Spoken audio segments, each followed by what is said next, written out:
The solar plexus chakra, so that's your first card out. So that is about strengthening, standing your ground, listening to your gut instinct, and not closing off to spiritual references and information. Also strengthening the physical body in the gut area, and this can be actual needing physical strength so that you can walk or run or jog or hold your body high and firm. But it could be within the inside structure of your body, so we could be talking about the stomach, intestines, that part as well, also the liver or gallbladder. So some of you may need that clearing, you may need it opening, you may have autoimmune issues like celiac disease or irritable bowel syndrome. These may need looking into, or may need cleaning or clearing, or utilizing a holistic approach with different modalities to clear them.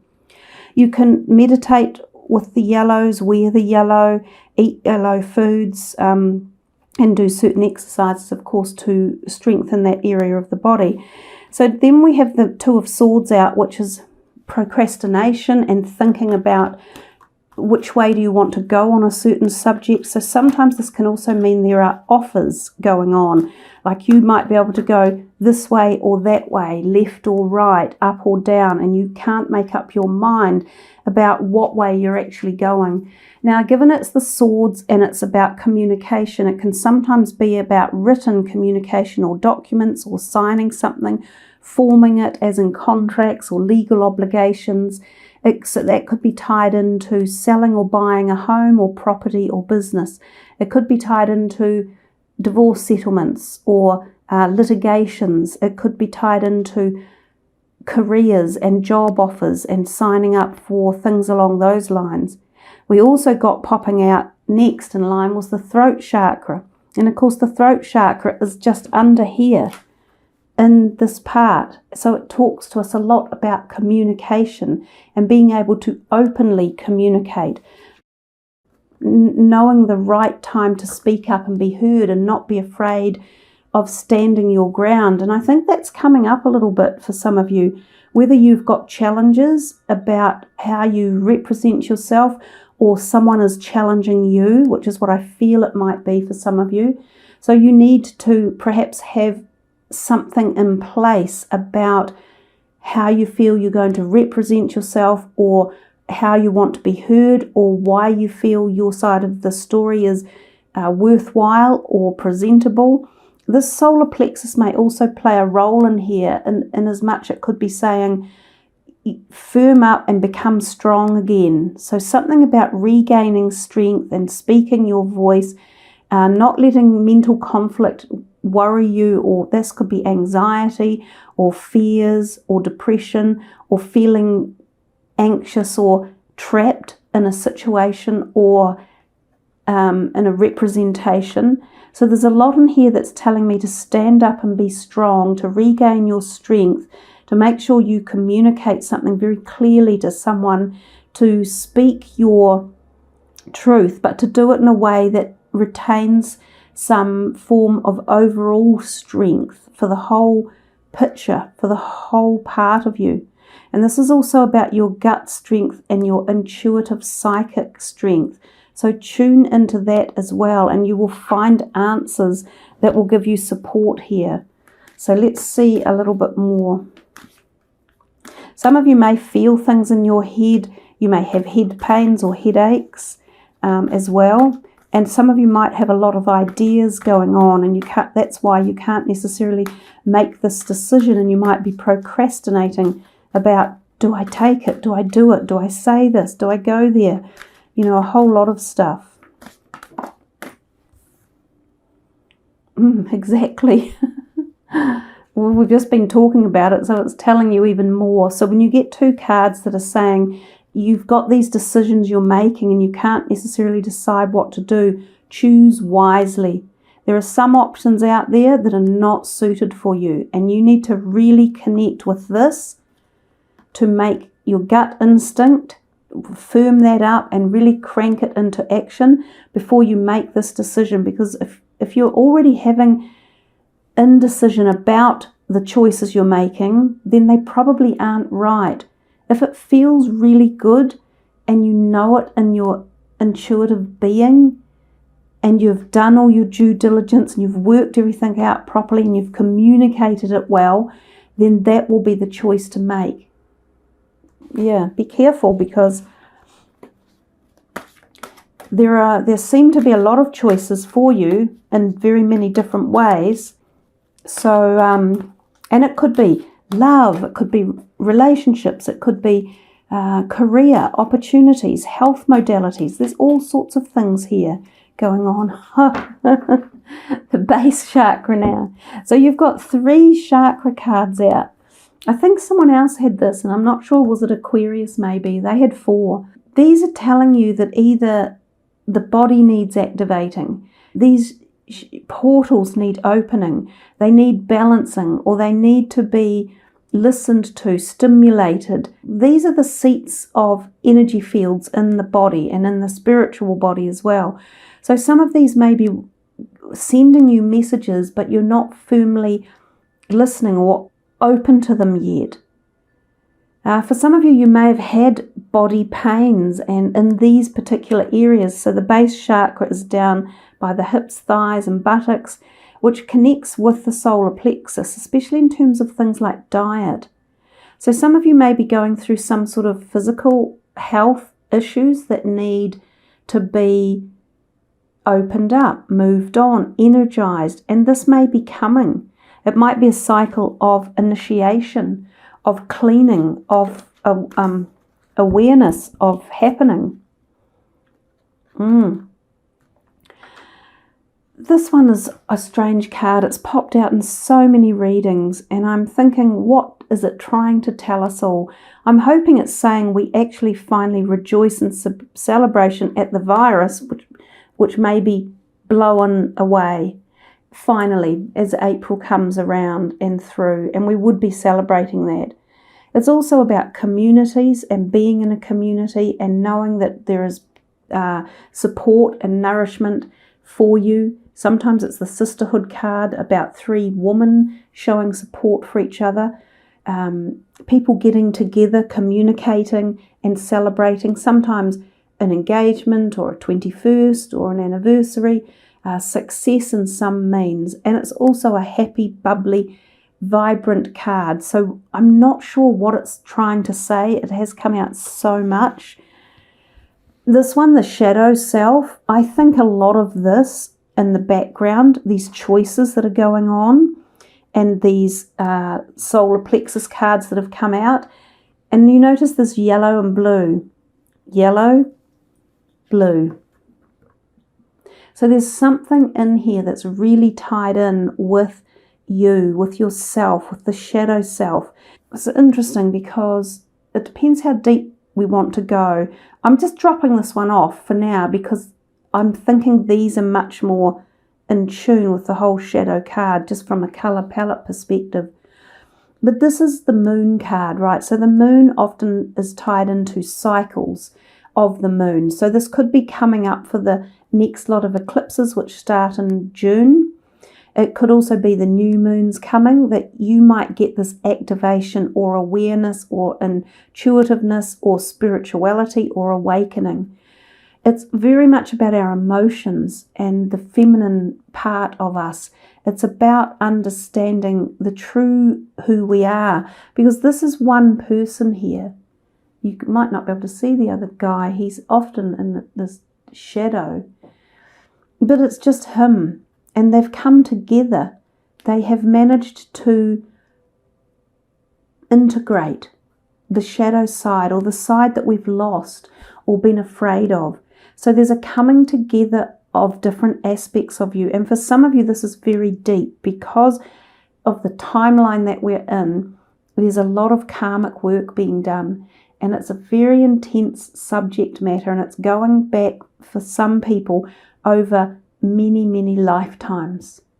And it's like generational DNA and cellular work that's being signed off because you've been through the karma, you've been through the process in the here and now. And for some of you, it may have affected these chakra points in the body. And it's almost like, because they're ready to come back now into alignment and be activated and all fully work. It's as if there's been some, for some of you, it's not going to be for all of you, but some karmic debt paid off, done and dusted, and the threads of your soul that were out. So your soul, often we have pieces of our soul that are missing in various places doing work, and this is often tied in with karmic work.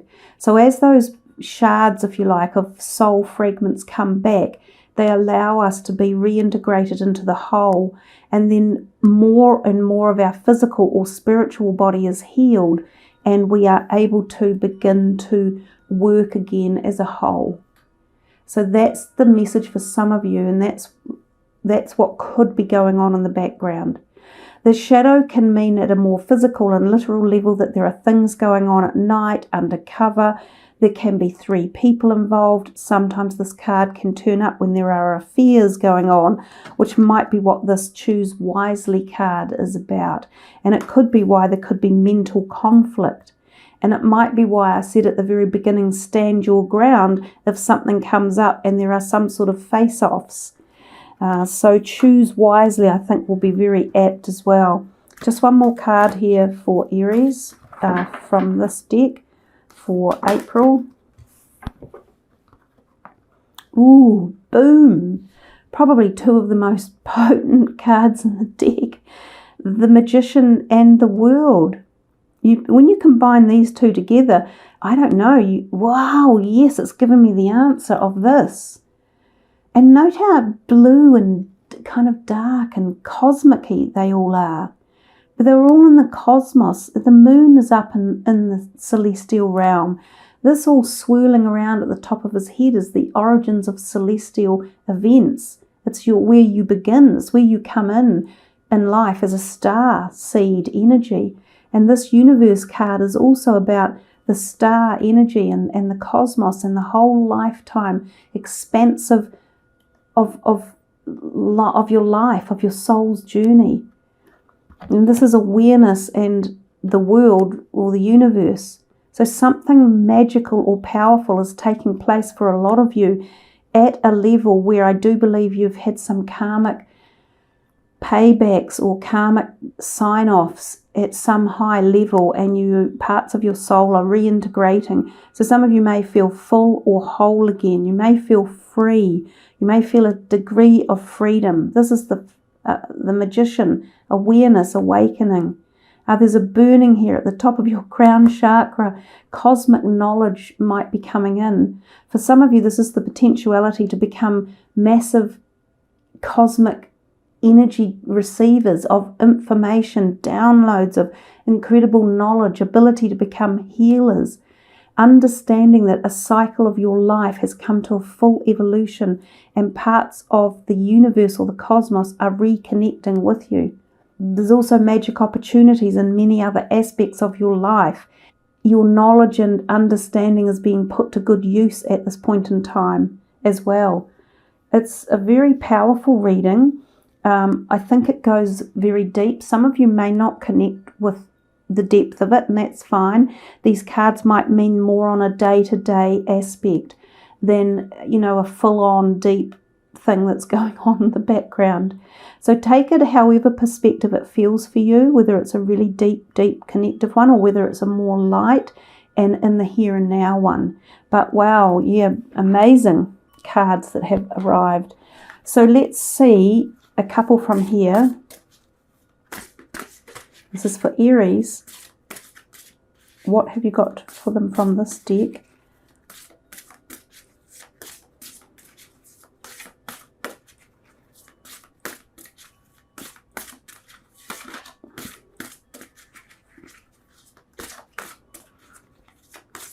Not much by the looks. Seems as though most of the messages were coming from those first cards that we drew upon.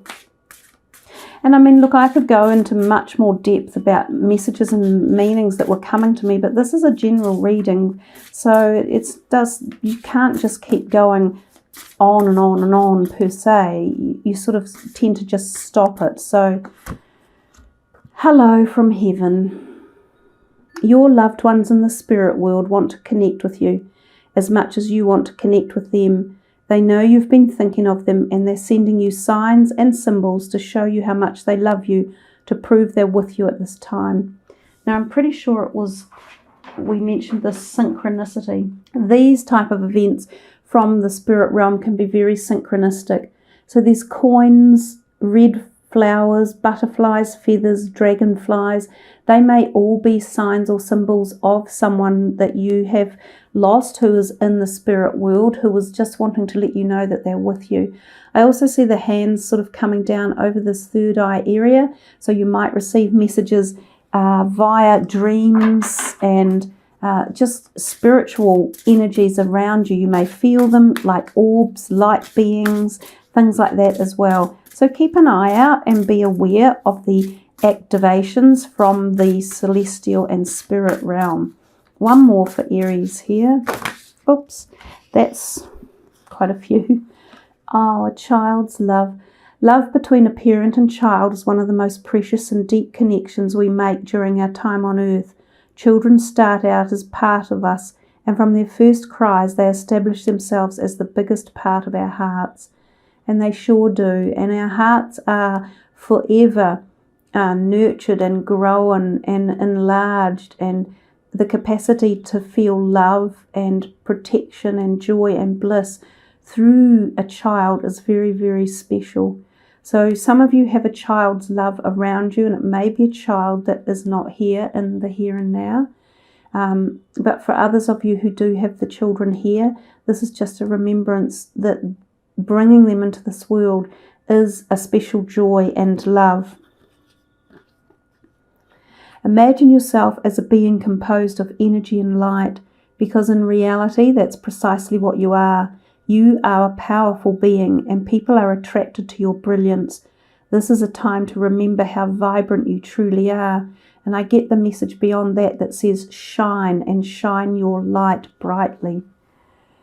Stay connected. I think that's important at this present point in time in the physical here and now. And of course, this message is a little bit more about spirit.